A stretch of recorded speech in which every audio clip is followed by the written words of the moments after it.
Una fórmula de Lewis consiste en la distribución de electrones entre dos o más átomos en una molécula y la determinación de la carga formal de cada átomo. Se espera que pueda dibujar tales estructuras para representar la estructura electrónica de los compuestos iónicos y covalentes. No necesitamos conocer la configuración electrónica en el modelo atómico cuántico para poder hacer fórmulas de Lewis, pero sí saber dibujar las estructuras de puntos de Lewis para los átomos individuales. Un método simple para obtener las estructuras de puntos es al revisar el código de columnas CAS americano, exceptuando para los metales de transición y para las tierras raras, donde las estructuras de Lewis no funcionan. Adicionalmente, el grupo 0 se lo debe asumir como el grupo 8, exceptuando al helio, que se va a comportar como un elemento de grupo 2. Miremos los siguientes ejemplos. En la primera fila tenemos los nombres de las columnas por el sistema CAS americano. En estos casos usted solo debe analizar el número que está en romano. Por ejemplo, los elementos del grupo 1A van a tener un electrón en su capa de valencia. Los elementos del grupo 2 van a tener 2 electrones y así sucesivamente.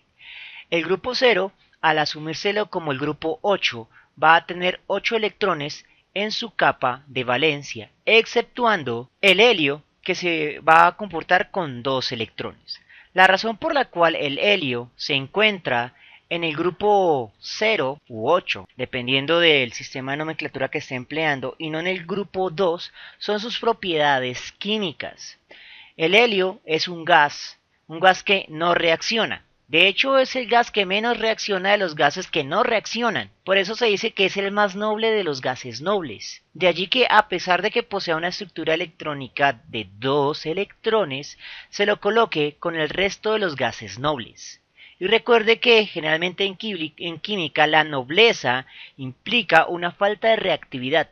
Eso también aplica para los metales nobles. El oro, que es el más noble de los metales nobles, prácticamente no reacciona. Uno de los conceptos más importantes a la hora de dibujar fórmulas de Lewis para dos o más átomos es la regla del octeto. La regla del octeto hace referencia a la estabilidad de un átomo y nos dice que la mayoría de los elementos se estabilizan químicamente cuando su último nivel de energía adquiere 8 electrones.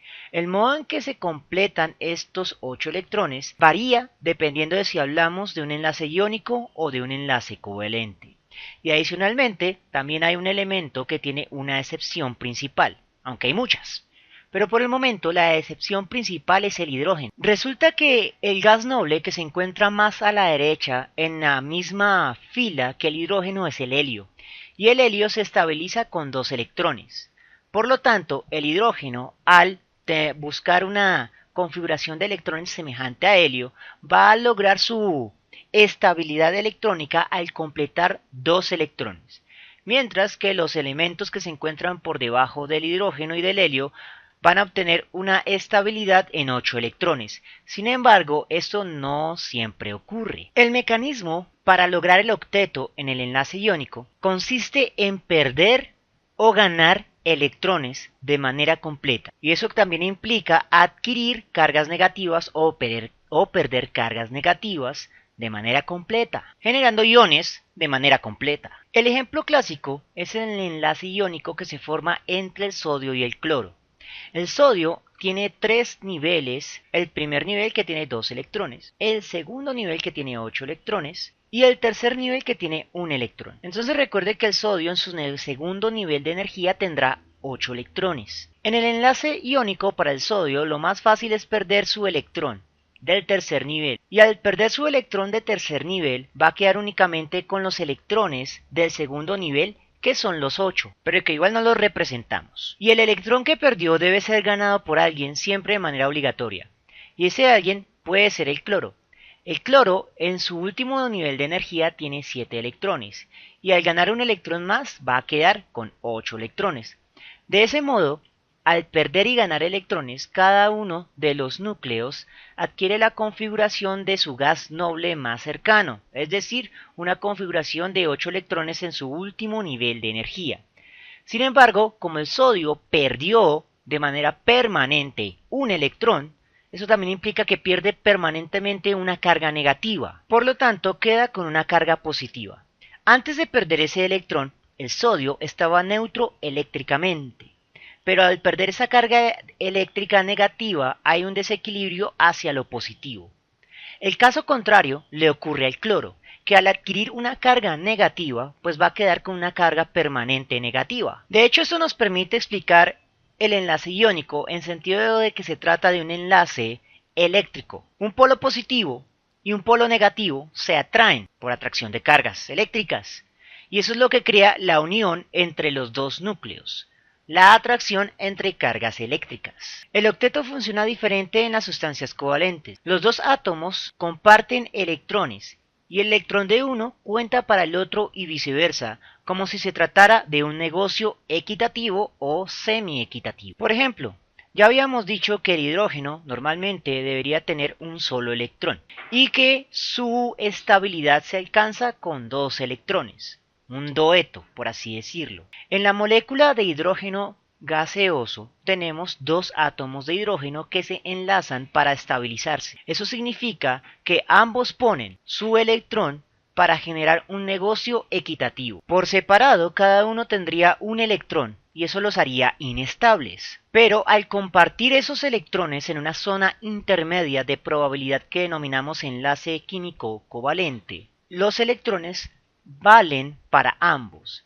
Entonces, en el enlace hay dos electrones que cuentan para un átomo y para el otro, haciendo que cada uno de los dos átomos tenga sus dos electrones y logrando la estabilidad. Y de hecho esto funciona igual para todas las moléculas diatómicas. Por ejemplo, el gas de dicloro, que está compuesto por dos átomos de cloro en cada una de sus moléculas.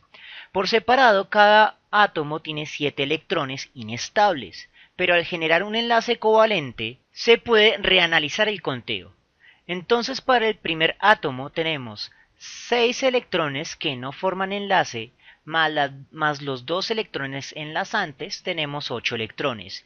Y el mismo razonamiento aplica para el segundo núcleo, porque los electrones del enlace se comparten y cuentan para los dos núcleos. En 1904, Richard Abegg fue uno de los primeros en extender el concepto de número de coordinación a un concepto de valencia, es decir, de poder de enlace, en el que se distinguían los átomos como donantes de electrones o aceptores de electrones, dando lugar a estados de valencia positivos y negativos, que se parecen mucho al concepto moderno de los estados de oxidación. Abegg notó que la diferencia entre las valencias máximas positivas y negativas de un elemento bajo su modelo es frecuentemente de 8, como vimos en el caso del sodio y del cloro. Posteriormente, en 1916, Gilbert Lewis se refirió a esta idea como la ley de Abegg o ley del octeto, y la utilizó para ayudar a formular su modelo de átomo cúbico.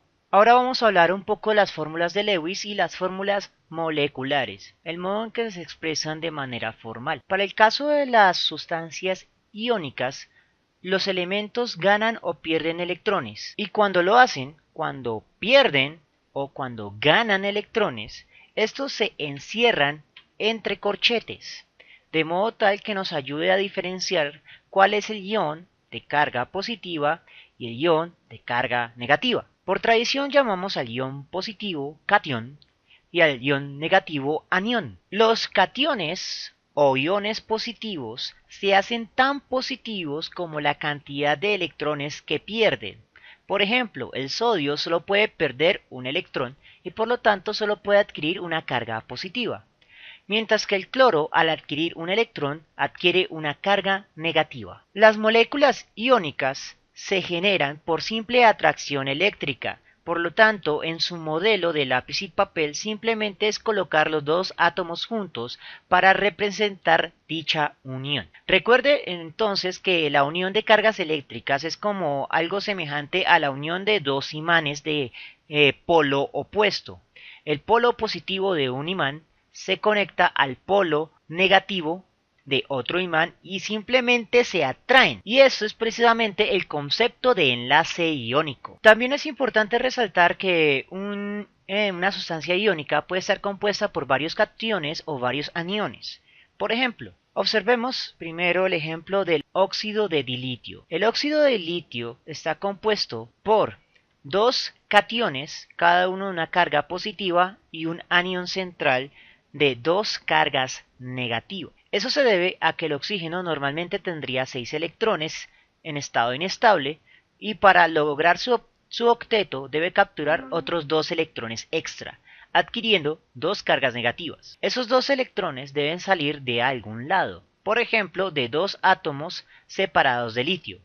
Un átomo de litio solo puede proporcionar un electrón, pero dos átomos de litio pueden dar los 2 electrones que requiere el oxígeno para estabilizarse. Entonces aquí tenemos dos cationes y un anión central. El caso opuesto es en el cloruro de berilio. En este caso tenemos que el átomo de berilio central pierde 2 electrones adquiriendo 2 cargas positivas. Esos 2 electrones pueden ser capturados por separado por 2 átomos de cloro. Cada átomo de cloro solo puede adquirir un electrón independientemente, por lo que cada átomo de cloro adquiere solo una carga negativa. Pero al sumar todas las cargas negativas, obtenemos 2 cargas negativas, que se equilibran con las 2 cargas positivas del berilio, obteniendo una molécula de carga neutra. Y en este caso, nuevamente tenemos un catión central y 2 aniones. Ahora, el problema es que generalmente los ejercicios de lápiz y papel le van a dar esto de la derecha que se llama fórmula molecular y le pueden pedir cuáles serían las fórmulas de Lewis, y para eso se tiene que identificar inicialmente si se trata de una molécula iónica o de una molécula covalente que veremos posteriormente. Entonces, para identificar que una molécula sea iónica, se requiere hacer una resta denominada diferencia de electronegatividad, y si el valor absoluto de esa resta le da